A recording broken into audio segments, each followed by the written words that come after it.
First contact and misunderstanding. Nerixo adjusted his atmospheric modulator as he watched the human delegation approach down the gleaming corridor of Harmony Station. The blue-skinned Valian diplomat had seen many species in his 2 centuries of service to the Galactic Confederacy, but humans fascinated him most. Their discovery just 5 cycles ago had caused quite a stir among the elder races. "They smile too much," whispered Lixana, his silver-scaled assistant beside him. "How can they appear so relaxed when their historical archives show such brutality?"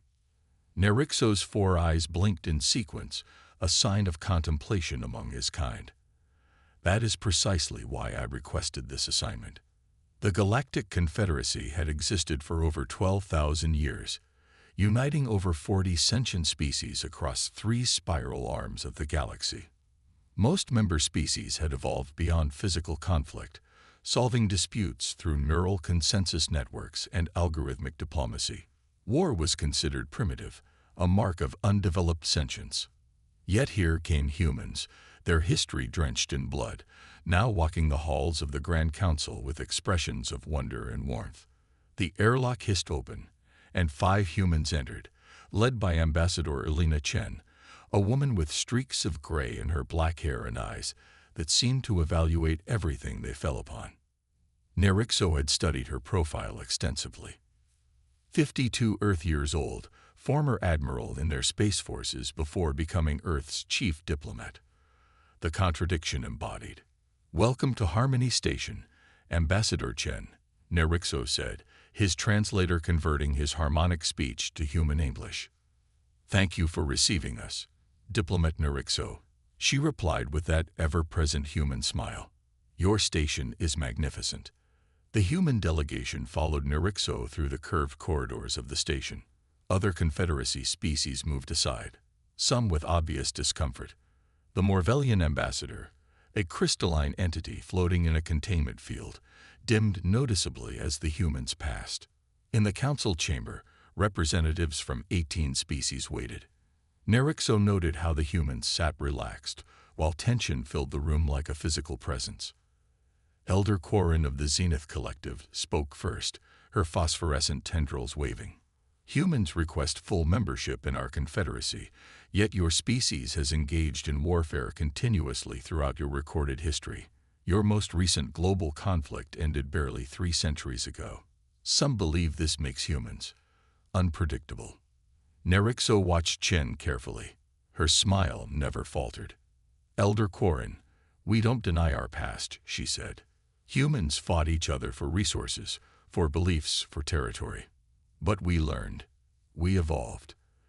The United Earth government has maintained global peace for over 2 centuries. A mere moment in evolutionary terms," hissed Representative Kell of the silicon-based Draconids. "Your neural patterns show unusual responses to perceived threats. Your body chemistry changes rapidly. Even now, your species maintains military forces. For defense only," Chen replied smoothly, "as do many Confederacy members." "Not like yours," Kell countered. "We have analyzed your combat training methods. Your soldiers practice killing with an efficiency that disturbs our scientists." Nerixo expected the human to show anger or defensiveness. Instead, Ambassador Chen simply nodded. "We understand your concerns. That's why we propose a probationary period. Station observers on Earth, study us. We have nothing to hide." Later, alone with Nerixo in the diplomatic quarters, Chen seemed more relaxed. The other Confederacy representatives had grudgingly agreed to a conditional acceptance of humans with extensive monitoring. "They fear what they don't understand," she said, sipping the blue liquid Nerixo had offered. "I would too, if I were them," Nerixo observed. "You show remarkable calm when challenged. Representative Kell essentially called your species primitive killers." Chen laughed. "Diplomat Nerixo, I've been called worse during Earth trade negotiations. Your neural scans puzzle our scientists," Nerixo admitted. "When confronted with hostility, your brain shows both combat readiness and social reasoning simultaneously. No other species can compartmentalize like this." "It's how we survived," Chen said simply. Humans can prepare for the worst while hoping for the best. We can love peace completely while remembering how to fight. Over the next several months, Nerixo spent more time studying humans. He visited their colonies, observed their training exercises, and reviewed their entertainment media, full of both stunning violence and touching compassion. Sometimes in the same story. In his private laboratory, Nerixo reviewed the neural mapping of Ambassador Chen during a particularly tense negotiation when the Draconids had threatened to veto Earth's membership entirely. "Computer, highlight regions of stress response," he commanded. The brain scan illuminated, showing the activation of adrenal systems and combat readiness.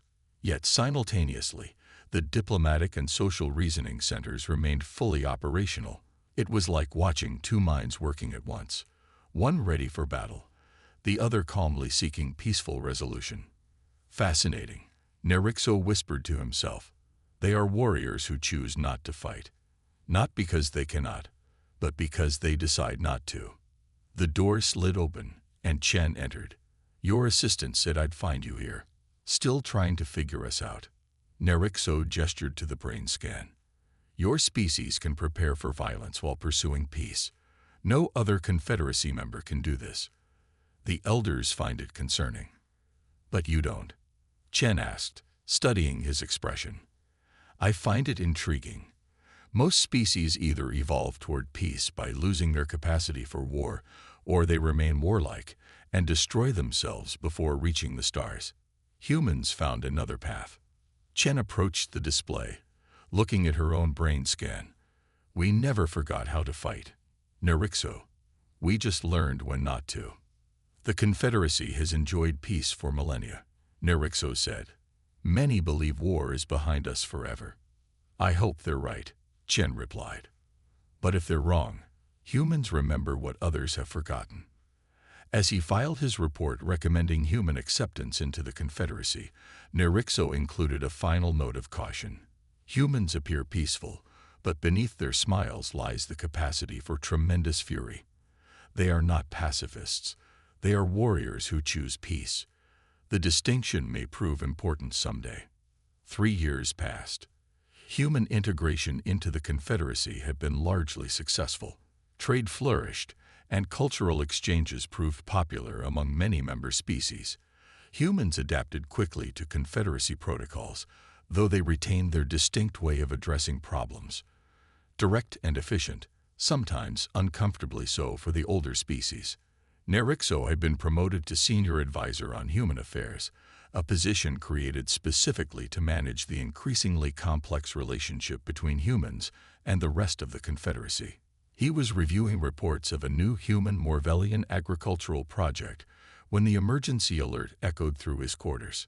The holographic display shifted to show a distant human colony world called New Eden.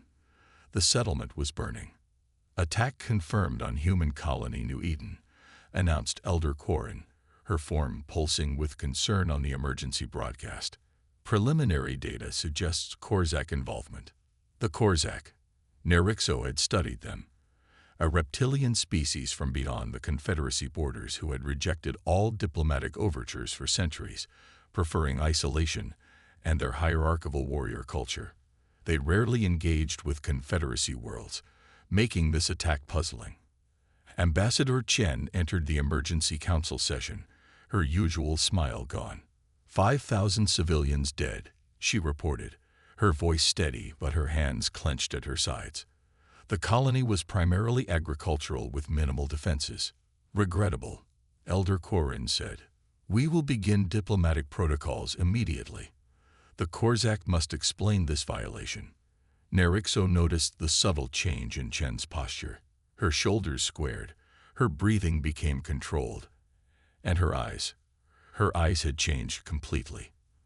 They reminded him of ancient predators from his homeworld. "With respect, Elder Corin," Chen said, "my government requests permission to handle this situation the human way." A murmur ran through the chamber. Everyone present understood what she meant. "Ambassador," Elder Corin replied firmly, "the Confederacy has established protocols for such incidents. We will send emissaries to the Korzak leadership. Violence would only escalate matters. 5,000 dead civilians, Chen repeated. Her voice remained even, which somehow made it more unsettling. Protocol must be followed, insisted Representative Kell. That is why we have peace. Chen nodded once. We will observe your protocols. For now. In the following weeks, Confederacy emissaries attempted contact with the Korzak. Meanwhile, Nerixo noticed human representatives becoming increasingly quiet during council meetings. Where they had once been eager participants, they now sat silently observing. Nerixo decided to visit Chen in her private office. The door slid open, revealing the ambassador speaking via a secure channel with someone Nerixo didn't recognize, a human male in what appeared to be a military uniform. Fleet readiness at 85%. Ambassador, the man was saying. The Prometheus and Athena battle groups can deploy within. He stopped upon noticing Nerixo. Chen ended the transmission calmly. Diplomat Nerixo, what brings you here? The Confederacy's diplomatic mission to the Korzak returns tomorrow, Nerixo said, choosing not to mention what he'd overheard. I thought you might want to prepare. Thank you for the courtesy, Chen replied, gesturing to a chair. Nerixo settled his elongated form carefully. Humans have been unusually quiet in council meetings. We're observing, learning. Her voice remained neutral, but Nerixo had studied humans long enough to recognize the controlled tension in her posture. May I speak frankly, as a friend? Nerixo asked. Always. My monitoring station has detected unusual movement in human space. Ships gathering, military communications increasing. Chen didn't deny it. Preparedness isn't aggression, Nerixo. The Confederacy Council has not authorized military action. And we haven't taken any, she replied. Yet. Awakening the sleeping gods. The next day, the diplomatic mission returned with disturbing news. The Korzak had refused all communication and attacked the Confederacy vessel. More alarming, 3 additional human colonies had been targeted in the week since the first attack. In the emergency session that followed, the councilors argued over appropriate responses. We must increase diplomatic efforts, insisted Elder Korin, her luminescent tendrils flickering with anxiety. With respect, Chen interrupted. The Korzak have shown no interest in diplomacy. They've killed over 20,000 human civilians. Earth requests authorization for defensive operations. Denied, said Kell instantly, his silicon form glowing with agitation. Confederacy protocols require 3 diplomatic missions before considering military options. Chen's face became completely expressionless. Not angry, not disappointed. Something far more unsettling. I understand. She rose from her seat. Earth respects the Confederacy's decision. If you'll excuse me, I must consult with my government. 3 days later, Nerixo was awakened by a priority alert. Confederacy long-range sensors had detected multiple ships departing from human space, warships moving at high speed toward Korzak territory. The council chamber was chaos when he arrived. They were explicitly denied permission. Kell was shouting, his silicon form pulsating with agitation. Elder Korin turned to Chen, who had just entered. Ambassador, your species is violating direct Confederacy orders. Recall your ships immediately. Chen stood calmly before the council. I regret to inform you that Earth has enacted Article 7 of our membership agreement, the right to self-defense when Confederacy protection is insufficient. This is not self-defense, Kell argued. Your ships are moving toward Korzak space. To establish a defensive perimeter, Chen countered. Nothing more. 2 days later, the first reports arrived. A Korzak attack fleet had encountered human forces near the Arcturus system. Confederacy observers expected the humans to be quickly overwhelmed. The Korzak had been waging war for centuries, while humans had only recently returned to space combat. The outcome shocked everyone. The Korzak fleet was destroyed, with the human ships showing remarkable restraint in allowing escape pods to flee. Nerixo requested access to the battle recordings. What he saw disturbed him deeply. The humans fought with cold, calculating precision. Gone were the smiling diplomats. These warriors communicated in clipped, efficient phrases, their faces masks of concentration, as they executed complex battle maneuvers that seemed to anticipate every Korzak tactic. More concerning were the recordings of human Marines boarding a Korzak command ship. They'd moved with predatory grace, using weapons and close combat techniques with lethal efficiency. These weren't the humans the Confederacy had come to know. Nerixo took his findings directly to Elder Quarren. "It's as if they transformed into different beings," Nerixo explained, showing the recordings. "Their neural patterns are completely altered, focused entirely on combat efficiency, with emotional centers suppressed." "War mode," Elder Quarren whispered, "just as you warned in your initial assessment." "They didn't forget how to wage war," Nerixo added quietly. "They simply chose not to. Until now." At the next council meeting, other Confederacy species regarded the humans with new wariness. Chen stood before them once again, composed and diplomatic, as if the fierce warriors in the recordings were a different species entirely. "The Korzak have retreated for now," she reported. "Human forces have established defensive positions only." The council chamber remained silent, every representative trying to reconcile the peaceful humans they thought they knew with the warriors they had just witnessed. "We did warn you," Chen said softly into the silence. "Humans value peace deeply.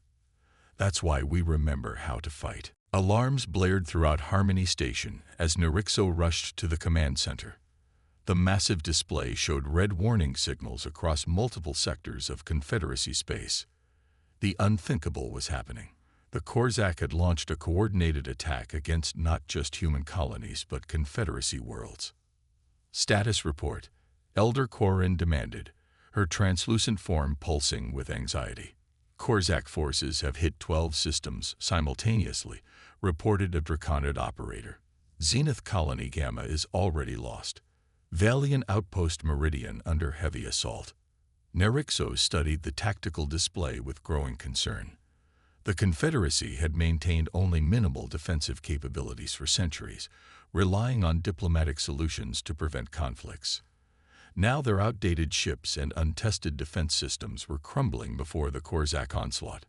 "We need to evacuate the council," suggested Kel, his silicon form dimmed with fear. "To where?"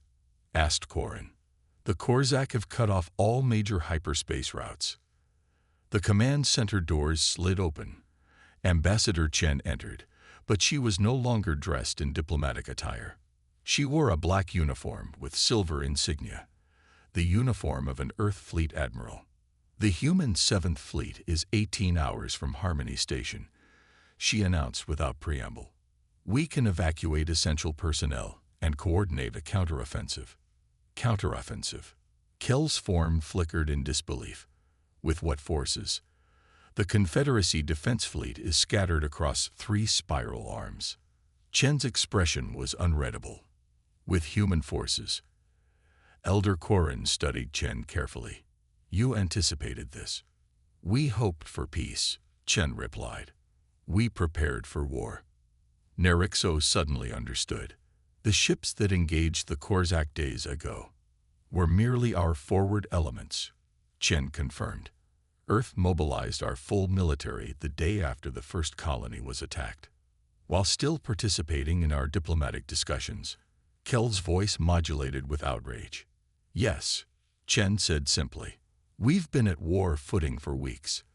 5 battle fleets are already moving to engage Korzak forces throughout Confederacy space." The council chamber erupted in chaos, but Chen remained calm at the center of it.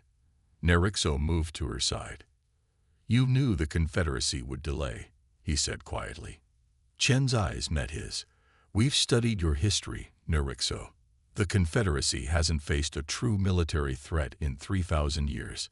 You've forgotten how to make the hard decisions quickly. Humans haven't." Within hours, reports began flooding in of human warships engaging Korzak forces throughout Confederacy space. The tactical displays showed human vessels moving with coordinated precision, executing complex maneuvers that confounded the Korzak attack patterns. "Their ships are faster than anything in our records," reported a Morvellian analyst, crystal facets pulsing with surprise.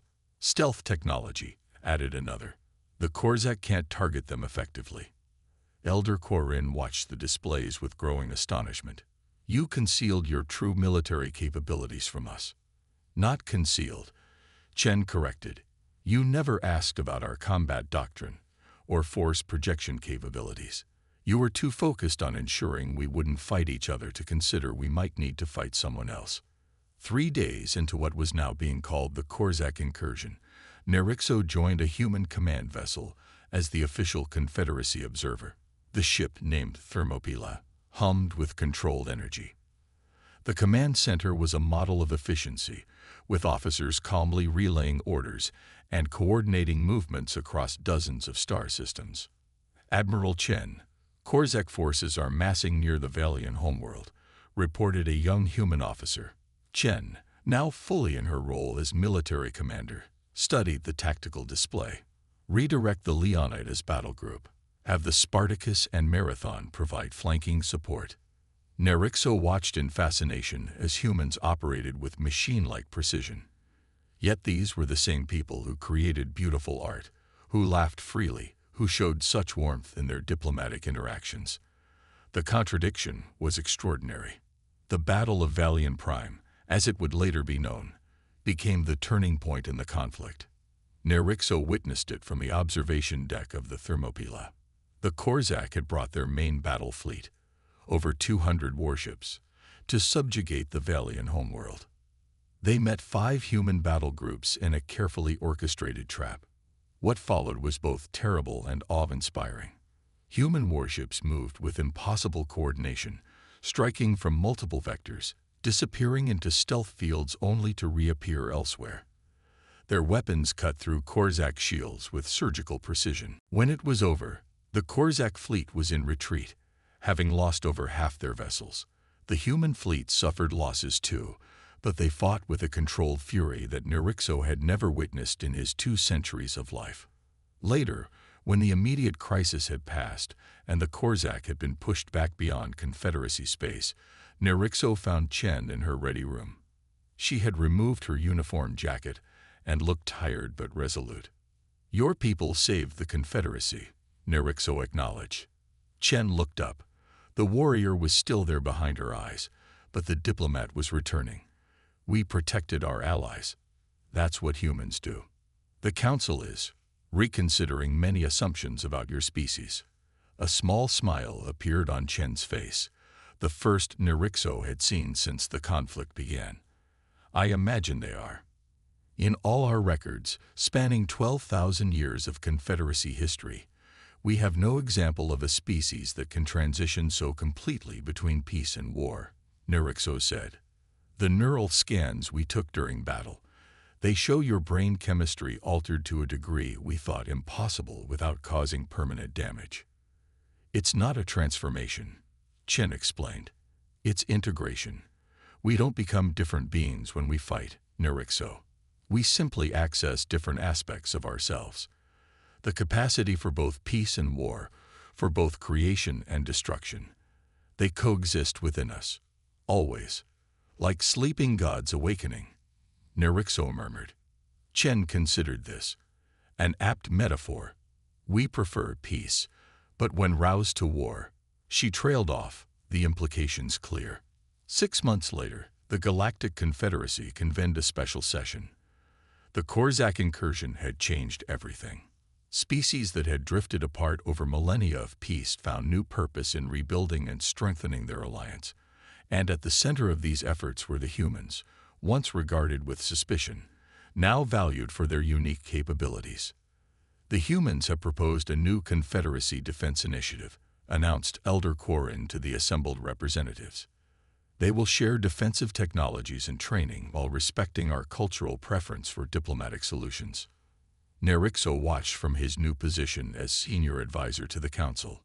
Ambassador Chen, once again in diplomatic attire, stood calmly before the assembly. "Peace through strength is an ancient human concept," she explained. We hope to never again need to demonstrate our capacity for war. But should that day come, the Confederacy will be prepared. As the representatives voted unanimously to accept the human proposal, Nerixo reflected on his initial assessment from years ago. Humans were indeed warriors who chose peace, a contradiction that had saved the Confederacy. In his official addendum to the Confederacy archives, Nerixo wrote, "Beneath their smiles lies a warrior's fury. Humans are the sleeping gods of war. May they continue to slumber in peace, awakening only when most needed."